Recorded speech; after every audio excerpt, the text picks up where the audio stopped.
Росія, як держава-окупант, не має права вивозити громадян України на свою територію та судити. Суди мають проходити виключно в Криму. Про це адвокат Еміль Курбєдінов заявив на розгляді справи Азамата Еюпова. Його, як і багатьох затриманих кримських татар через буцімто причетність до організації Хізбут Тахрір, звинувачують у тероризмі та спробі захоплення влади. Слідство в його справі завершено. Невдовзі її мають передати до Південного окружного військового суду в Ростові. Азамата Еюпова затримали після масових облав 17 лютого цього року в Білогірську. До початку розгляду справи по суті його мають етапувати до Ростовського СІЗО. Нині він тримається в ізоляторі Сімферополя.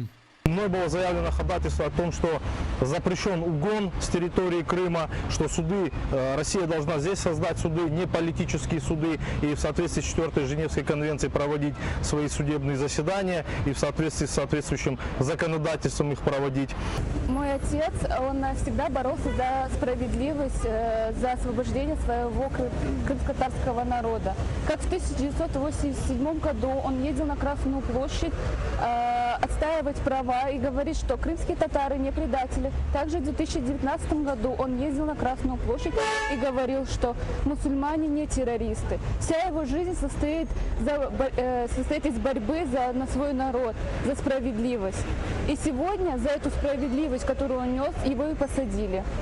В 61-річного політв'язня Сервєта Газієва стався мікроінсульт. Бранцю по справі 25 кримських татар, звинувачених у тероризмі, стало зле в СІЗО російського Ростова-на-Дону. Про це повідомляють у Кримській солідарності, посилаючись на адвоката Олександра Стасюка, який відвідав Сервєта Газієва в ізоляторі. Бранцю викликали швидку допомогу, лікар оглянув Газієва і поїхав геть. Госпіталізації не було. Політв'язень також жаліється на болі в потилиці та серці. Загострилися всі хронічні захворювання. Захисник готує скаргу до слідчого управління МВС Ростовської області щодо ненадання медичної допомоги. А адвокат Едем Семідляєв в ефірі нашого каналу заявив, що такі нелюдські умови в більшості російських в'язниць. Уже не первый месяц он жалуется на состояние здоровья. Это и письменные обращения самого Сервета, это письменное обращение и адвокатов. Однако все, что сделал следственный изолятор, это один раз вывезли якобы на диагностику его в больницу, где его визуально осмотрел врач и сказал, что вы здоровы, не взяв никакие анализы, не проводя никакие исследования. Те признаки микроинсульта, которые проявляются, на это никто не обращает внимания. Уповноважена Верховної Ради з прав людини Людмила Денісова вважає ненадання допомоги Сервєту Газієву катуванням та нелюдським поводженням. До того ж, це є порушенням Конвенції про захист прав і свобод людини. Звертаюся до уповноваженого з прав людини в Російській Федерації Тетяни Москалькової з вимогою невідкладно відновити порушені права Сервета Газієва, зокрема забезпечити йому необхідну медичну допомогу, в тому числі госпіталізувати в стаціонар медзакладу, де провести медичне обстеження і подальше лікування. Закликаю міжнародну спільноту продовжувати тиск на Російську Федерацію з вимогою негайного звільнення усіх бранців Кремля. Пишаюся своїм сином, мені за нього не соромно. Про це заявила Міллек Ібрагімова, мати політв'язня Ісмета Ібрагімова, якого через буцімто причетність до організації Хізбут Тахрір звинувачують у тероризмі та спробі захоплення влади. Південний окружний військовий суд в російському Ростові-на-Дону, який розглядає його справу, продовжив арешт до 24 жовтня. Ісмет був затриманий в Криму минулого року, 7 липня, після масових облав. На суді родина вперше змогла з ним побачитись. Кажуть, були шоковані почути на засіданні, бо російські суди справжніх злодіїв випускають на волю, а звинуваченим кримським татарам лише продовжують запобіжний захід. Мені не стидно за свого сина. Я його воспитувала чесним, правильним, праведним. Я не давала своим детям заглядывать в чужой сад за одной вишней.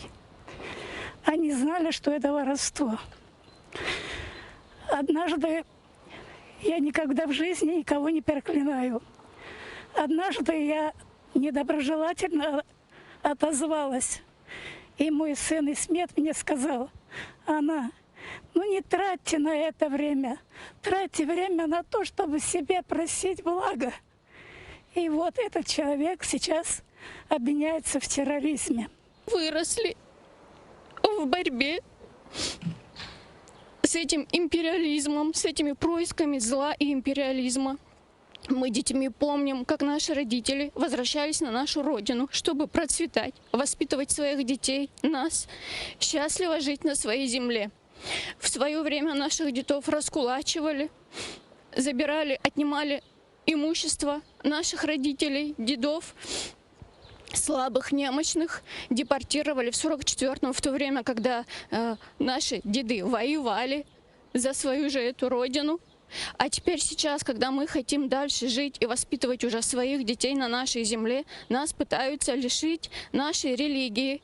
Это не просто религия, которая подразумевает просто поклонение. Это образ жизни, который проявляется во всех сферах и аспектах нашей жизни. Третя бойова втрата липня сталася під Водяним на Приазов'ї. Від вогню ворожого снайпера поліг боєць 15-го мотопіхотного батальйону Суми Євгеній Курасов. Ще один його побратим дістав кульове поранення. У штабі операції Об'єднаних сил повідомляють, що боєць у задовільному стані та ушпиталений. Окупанти масово задіяли важкі міномети. 120-м та 82-м калібром гатили по Піскам, Невельському, Причепилівці та Кримському. Зранку ворог 6 разів обстріляв українські позиції. Знову гриміла артилерія. Біля Невельського ворог відкрив вогонь з артилерії калібру 122 мм. Неподалік Новотошківського російські окупанти вели вогонь з мінометів 120-го та 82-го калібрів. А у напрямку населеного пункту Піски противник здійснював обстріл з мінометів 120-го калібру. Бойових втрат за поточну добу серед підрозділів Об'єднаних сил немає. На обстріли збройних формувань Російської Федерації українські захисники відкривали вогонь у відповідь. А в українській розвідці слідкують за тренуваннями російських підрозділів по той бік лінії фронту в окупованих районах Донеччини та Луганщини. Протягом тижня на навчальних полігонах тимчасово окупованої території в Донецькій та Луганській областях окупантами проводились збори з командирами батальйонів і дивізіонів та їх заступниками, водіння техніки, зокрема з форсуванням водних перешкод, виконання стрільб зі штатного озброєння екіпажами бойових машин, відпрацювання нормативів зі розгортання на вогневих позиціях артилерійських та мінометних підрозділів, виконання ними стрільб. При цьому командування оперативного угрупування російських окупаційних військ особливу увагу приділяло підготовці підрозділів до дії вночі. Ксенія поставила підпис у своєму першому документі. 20-річна дівчина переїхала з окупованого Севастополя та отримала свій паспорт громадянки України в столичному відділенні Державної міграційної служби України. Від неї відмовились біологічні батьки, а згодом і прийомна родина. Тоді дівчину забрала з окупованого Криму та прихистила в себе в Дніпрі родина Дмитра.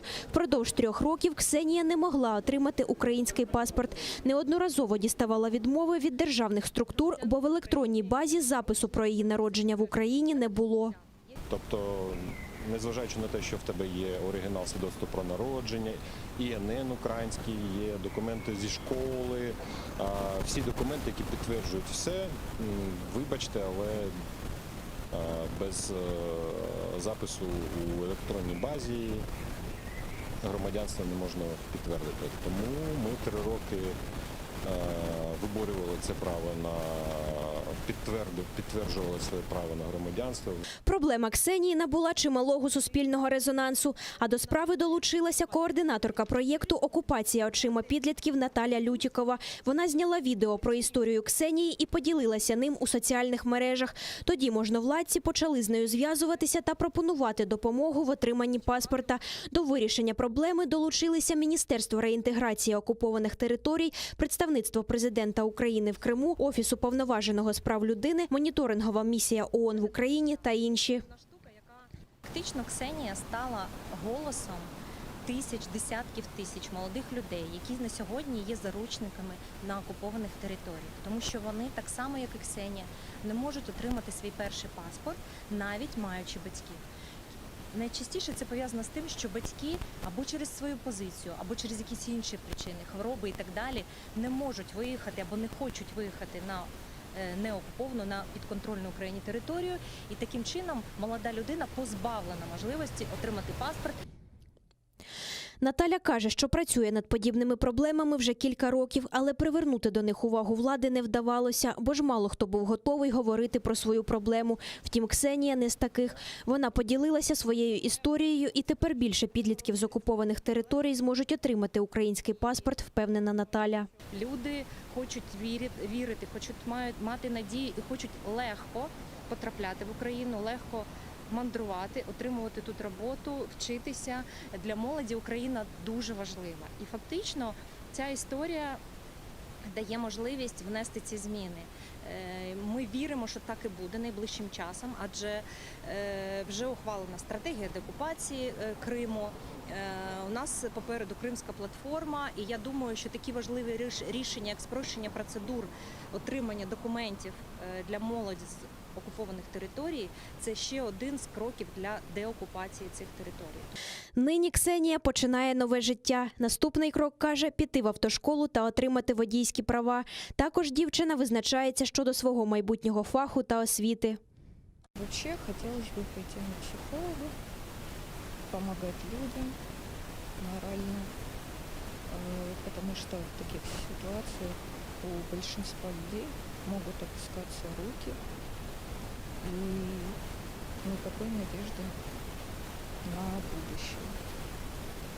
Ну или же пойти на юристов, чтобы помогать.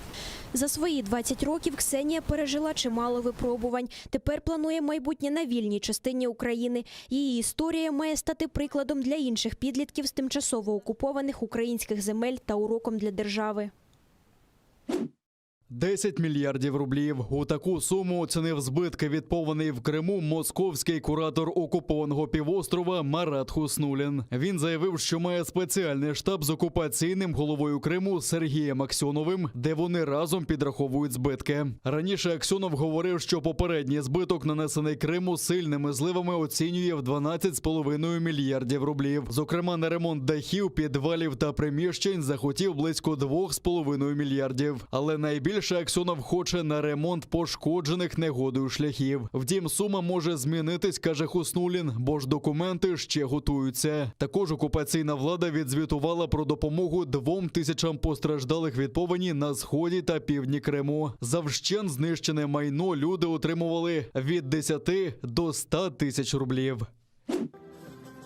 Співав в окупованому Криму, матимеш клопіт. В українському єдиному реєстрі досудових розслідувань зареєстровано кримінальну справу щодо 60 російських артистів, що гастролювали на півострові. Це підтвердили в СБУ на запит адвоката Олександра Августінова. В березні в управлінні СБУ по Криму повідомили, що триває одне розслідування щодо порушення українського законодавства російськими артистами. За посягання на територіальну цілісність та недоторканність України підозрюються 60 артистів, які виступали в окупації. Серед них Філіп Кіркоров, Ольга Бузова, Григорій Лепс та інші. Як зазначено в ухвалі Шевченківського райсуду Києва, рішення про відкриття справи проти артистів оскарженню не підлягає. Зірвано чергову спробу Росії легалізувати окупацію Криму. Про це заявила перша заступниця міністра закордонних справ України Еміне Джепар. Зусиллями МЗС та українських спецслужб з веб-ресурсів Міжурядової океанографічної комісії було вилучено згадку про організовану Росією конференцію «Моря Росії» в окупованому Севастополі. За словами Еміне Джепар, секретаріат МОК як координатор діяльності взяв до уваги зауваження України та вніс корективи.